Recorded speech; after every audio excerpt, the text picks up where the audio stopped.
Meus queridos companheiros artistas, estou hoje aqui para apresentar algumas das ideias que surgiram a partir da comissão que tive a honra de presidir, graças à indicação de vocês. As administrações anteriores quase destruíram a arte sob sua proteção, suprimindo sua espontaneidade. Essa atitude, sustentada por um governo despótico e discricionário, não produziu nada, além de uma arte contrária às tendências modernas e às nossas necessidades. Hoje, numa época em que a democracia deve reger todas as coisas, seria ilógico que a arte, que conduz o mundo, ficasse para trás. Para alcançar nossos objetivos, discutiremos em uma assembleia de artistas os planos, projetos e objetivos, no intuito de propor uma reorganização da arte e dos seus interesses materiais. As instituições que patrocinam apenas a arte banal ou convencional infligem a pena de morte a todas as pessoas inventivas e talentosas.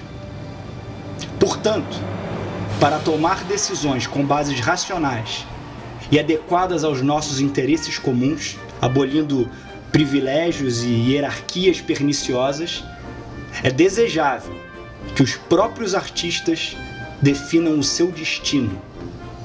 E isso deve ser decidido até 15 de maio, pois é urgente que todos comecem a ajudar a salvar o país desse imenso cataclismo. O local de encontro será anunciado em breve, bem como as propostas a serem submetidas aos artistas. Paris, 18 de março de 1871. Saudações fraternais. Gustave Courbet.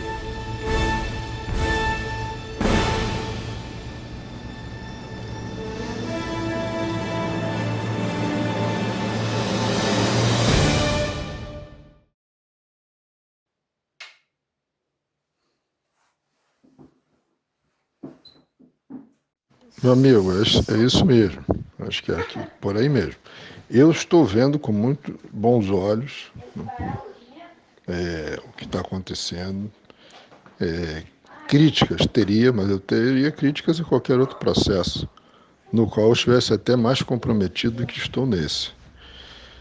E a gente sempre quer melhorar, né? E essa é a grande questão, que se você fizesse um exercício sobre isso, eu acharia muito legal. Tá? Por exemplo, o Proudhon, falando da produção aí fora do sistema capitalista, fora da sociedade de mercado, né? Que ele combatia frontalmente, ainda que alguns tentem distorcer isso, ele dizia que havia espaço para emulação e não para competição. Bom, mas qual a diferença entre emulação e competição? Se você for buscar no dicionário, praticamente não tem diferença. Tá? Mas emulação, que é um conceito proudhoniano que não está dissociado do conjunto de propostas do mutualismo, controle da produção pelos operários e pelos camponeses, né? Tomada dos meios de produção, digamos assim, centralização da produção e descentralização da política. Quer dizer, tudo isso faz parte de um conjunto. Qualquer aspecto tomado em separado, ele fragiliza o todo. Né? Então, essa é a grande questão. Então, colocar aqui, por exemplo, o próprio trabalho de vocês. O trabalho de vocês tem muito a ver com isso. Quer dizer, não há competição. Há uma certa, na lógica proudhoniana, emulação. Ou seja, todo mundo, quando vê o trabalho do outro, se esforça por estar à altura daquele exemplo, que é um exemplo muito bom, mas isso não implica em superação no sentido capitalista, de ganhar mercado, de ser exclusivo, etc. Esse, para mim, é um aspecto dos mais interessantes e que Proudhon, repito, aprendeu com a classe operária do seu tempo. Quando ele viu que os artesãos não competiam entre si, muito ao contrário, eles se influenciavam mutuamente, ele resolveu um grande impasse, digamos assim, moral e ético, no que diz respeito à produção. E é uma lição, é um debate fundamental para o capitalismo de Estado que aconteceu na União Soviética, principalmente depois de 1921. Tá? Isso é muito importante. Aquela acusação que é recorrente de que o socialismo ele não promove o progresso porque ele extingue, entre aspas, a competição, esse debate está no discurso do Proudhon e está na produção artística de vocês. Eu acho que isso é muito importante, se houver a oportunidade de fazer um exercício sobre isso, sobre como os operários que são artesãos, que são artistas, eles não competem, né? Mas eles querem estar à altura dos demais pela qualidade do trabalho coletivo. Eu acho que talvez prestasse um grande serviço a não só o espírito da comuna, como também aquilo que o Proudhon se esforçou em teorizar e que é sistematicamente distorcido, infelizmente. Principalmente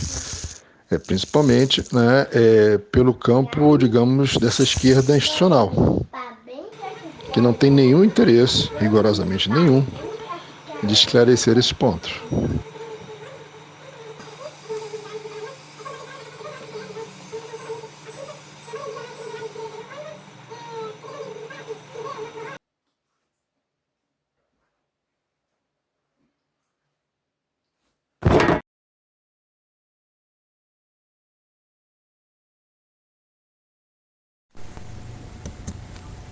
Se você olhar a iconografia da Bastilha, da queda da Bastilha, você vai ver, porque é da época, você vai ver claramente o protagonismo feminino na queda da Bastilha. Eram as peixeiras, né? E outra coisa, quando a turba enfurecida vai para Versalhes e exige a volta de Luís XVI para Paris, quem está à frente dessa turba enfurecida? Novamente, o mesmo tecido social, as mulheres de Paris enfurecidas é que vão à frente. E vamos lembrar que o que era chamado presidente da Bastilha foi decapitado. Foi decapitado num grupo majoritariamente composto de mulheres. E vamos lembrar que tinha um soldado da guarda de Luís XVI na porta de Versalhes, quando viu a turba chegando com maioria de mulheres, ele fez uma piadinha, ele morreu por causa disso. Ele perguntava, vieram lavar a roupa do rei? Ele foi decapitado pelas mulheres. Elas estavam levando canhões. Isso para mim, elas estavam levando canhões. Soa familiar. Soa. Isso para mim que é importante.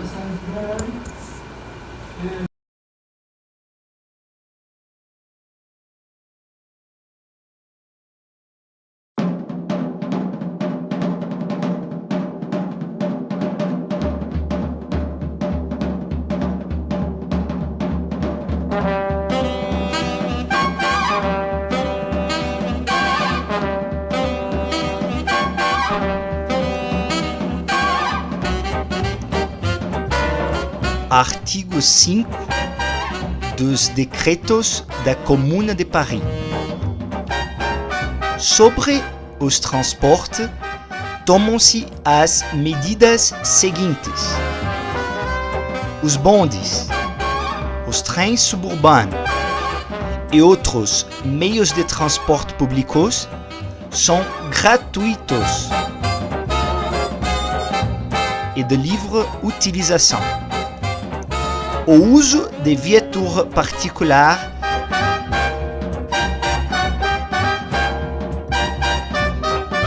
é proibido em toda a zona parisiense, com exceção das viaturas de bombeiro, de ambulância e de serviço a domicílio. A commune põe à disposição dos habitants de Paris 1 million de bicicletas cuja utilização é livre, mas não poderão sair da zona parisiense e seus arredores.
Eugène Pottier nasceu a 4 de outubro de 1816, em Paris.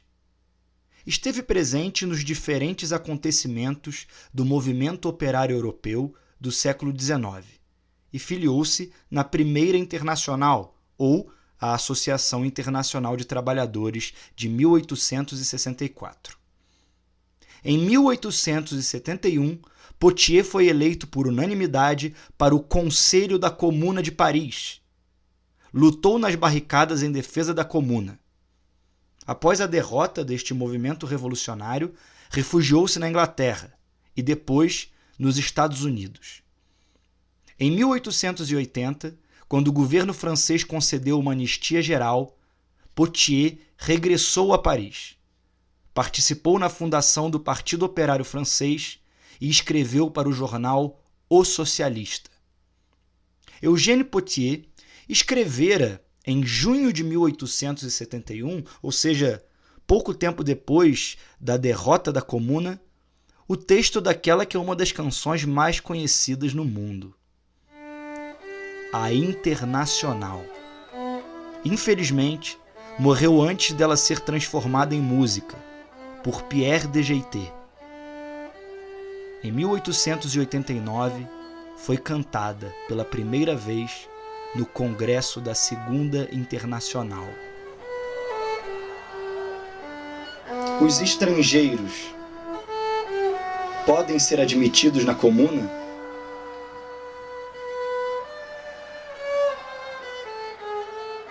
Considerando que a bandeira da Comuna é a da República Universal,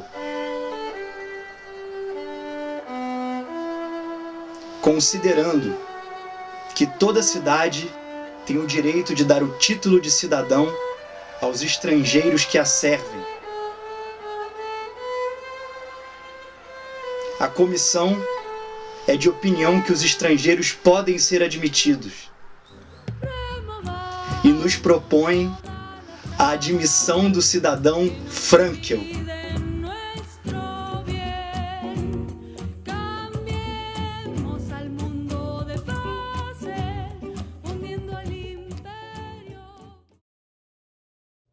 Eu tenho 2 filhos. Meu marido trabalha à noite limpando esgotos. Eu faço um trabalho extra para uma loja grande de Paris, para aumentar a renda. E também trabalho num ateliê de costura. Aqui no 11º distrito, nem todas as famílias são como a nossa. Há muito desemprego. Seu sonho sempre foi ter uma piscina no quintal de casa e passar um dia de semana nela? Isso é possível e eu posso te provar. Começa amanhã o intensivão da maratona da jornada da descoberta do caminho mais rápido na prática, 100% online, 100% gratuito. Eu vou te provar que dá sim para ganhar muito dinheiro usando o computador ou até mesmo só o seu celular. Só enquanto a gente está conversando aqui, eu já faturei 10 mil reais. Então você tá esperando o quê para mudar a forma como você trabalha e começar a ganhar dinheiro de verdade? Então clica aqui em algum lugar dessa tela, no nosso anúncio, se inscreve, que as vagas são limitadas e essa chamada é só para quem quer ganhar dinheiro de verdade. Vem comigo. E eu até me sinto sortuda por isso. Muitas mulheres procuram trabalho. Eu as vejo passando e me parte o coração não ter poder para fazer nada por elas. A única coisa que me resta é continuar trabalhando.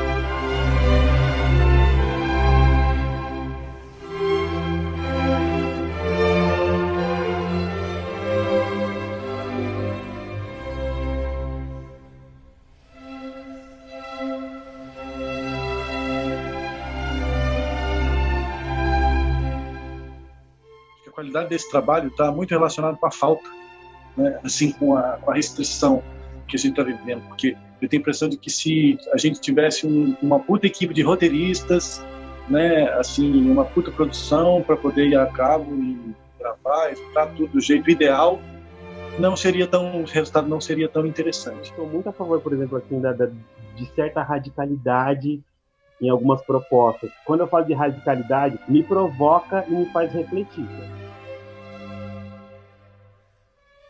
A gente tem dias pontuais para conversar e às vezes rola tipo assim, eu tô super apurado e ela também, e aí a gente só troca alguns áudios, mas assim, tem sido muito legal. Tô falando isso porque eu sempre acho muito difícil de fazer um trabalho colaborativo, assim, e tentar impor, assim, uma poética, e a gente vai se afinando e o trabalho acontece. Por isso que eu tenho um grande respeito, assim, pelas escolhas de cada um que está aqui, assim, fazendo. Conheci uma vez o trabalho de uma performer cubana chamada Tânia Bruguera. Ela fez um outro manifesto, que é o manifesto do imigrante. Quando você fala do imigrante, que é a pessoa que tem menos direito, né?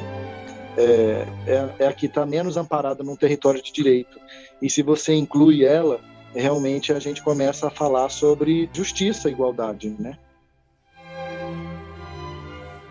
Coletivo é feito de indivíduos, né? E aqui eu consigo ver um coletivo e consigo ver o processo dos indivíduos. Como você consegue traduzir aquilo que você pensa, transformar aquilo em arte? O que eu mais gosto, assim, é que todo mundo, né, mas com clareza nesse exercício a gente vê uma experimentação de linguagem. E eu acho interessante que esse seja o espaço para isso, sabe? Eu acho que a gente ganha. Bem unidos, façamos. A gente começou em setembro, faz 7 meses que a gente está num processo juntos, assim. E que apesar de terem surgido percalços, como foi bom também ter esse lugar de amparo, de estímulo, principalmente. Foi muito estimulante, assim, sabe? E só foi assim porque foi com esse coletivo e que cada um foi tendendo o braço ali, puxando. A potência disso, né? Desse encontro, desse nosso desafio que a gente se propôs e que a gente se alimenta. Isso que eu alterei é resultado do nosso processo, né? Saiu daqui do nosso debate e foi para a ilha de edição. Uma coisa que parece às vezes mágica, né? Que você só se deixa levar pelo processo, se abre, né? E aprende a beber de cada um. A gente se viu muitas vezes assim, sem caminho, ou pelo menos parado pensando o que eu vou fazer, né? Como é que eu vou fazer isso? Mas foram dificuldades superadas. E ver o processo de cada um de vocês até aqui é muito especial. E trabalhar com outras pessoas, com outros pensamentos, com outras ideias, é sempre muito importante e agregador.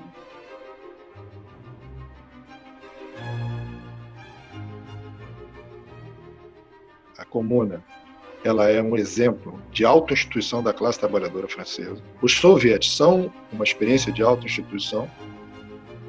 A Revolução Mexicana, principalmente o Exército Zapatista, é uma experiência, ou foi uma experiência de autoinstituição. E aí, no meio da minha pesquisa, eu descobri esse filme do Chaplin, que é A Loja de Penhores, né? E aí, eu achei muito interessante, assim, compartilhar essa pesquisa que vem do Chaplin. O Chaplin não falou sobre a Comuna de Paris, mas ele falou sobre a Loja de Penhores, e a Loja de Penhores foi um assunto importante na Comuna, né? Talvez a gente não associe a história da Comuna de Paris nos 72 dias, mas a gente vai associar o trabalhador, a gente vai associar aos debates que estão presentes sempre. Afinal de contas, a Comuna de Paris também foi vítima de interpretações equivocadas do campo liberal e do campo socialista. Mas quando a gente vai para o trabalho de internet, como isso se aplica? Por que vão ter pessoas que vão estar justificadas que vão ganhar mais e pessoas que vão estar justificadas que ganham menos? É como se a exploração da divisão social do trabalho fosse cada vez mais delegar algumas funções braçais e você colocar no topo, inacessível e justificado, algumas pessoas que dominam alguns saberes e que por isso ganham tanto dinheiro. E você que é designer, você que é, sei lá, um social media, por exemplo, que também sofre com a uberização, porque são trabalhos intermitentes e que muitas agências e muitos sites de freela exigem que você tenha o seu equipamento. Isso é naturalizado, mas a uberização não é isso. O patrão não é o dono dos meios de produção. Você compra os seus meios de produção. Enquanto não acabar o capitalismo, nada tá bom. As coisas, em geral, tendem a piorar, inclusive. Eu já fico triste, assim, de estar acabando, cara, porque, porque eu fico pensando, aonde é que a gente consegue chegar, assim, né, se colocando no risco? Só que aí, quando você vê que o resultado é brilhante, nossa, eu fico pensando, putz, cara, se a gente ficasse aqui mais 3 meses, assim, onde é que a gente ia chegar, assim, de material, né? Eu acho que esse processo é pra gente pensar sobre ele ainda por muito tempo, enquanto indivíduos ou enquanto coletivo. Você só é capaz de subverter uma tradição se você for capaz de referenciá-la, né?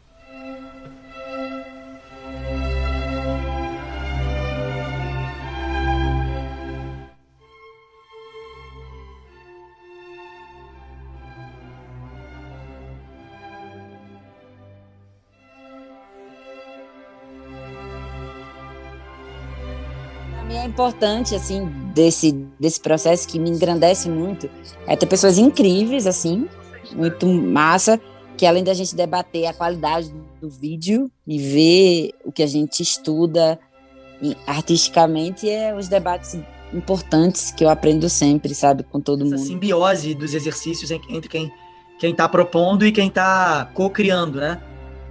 Esse era o desejo desde o início do processo. Tanto era um caminho possível que está se concretizando e com força, né? Então é legal de ver, assim. Tá ficando afinadinho. É um formato engraçado, interessante. Eu falei de quebra-cabeça, eu nunca tinha pensado nisso. Mas acho que é mais ou menos isso mesmo, assim. Quase como se fosse um quebra-cabeça, porque é imprevisível, né? É isso, acho que é importante a gente sentir prazer também nisso. São outras maneiras de olhar o trabalho, né? A gente olha ele de maneira individual, comenta de maneira coletiva, mas a gente tem um resultado coletivo que contempla todos nós. O Henrique falou de colcha de retalhos, patchwork.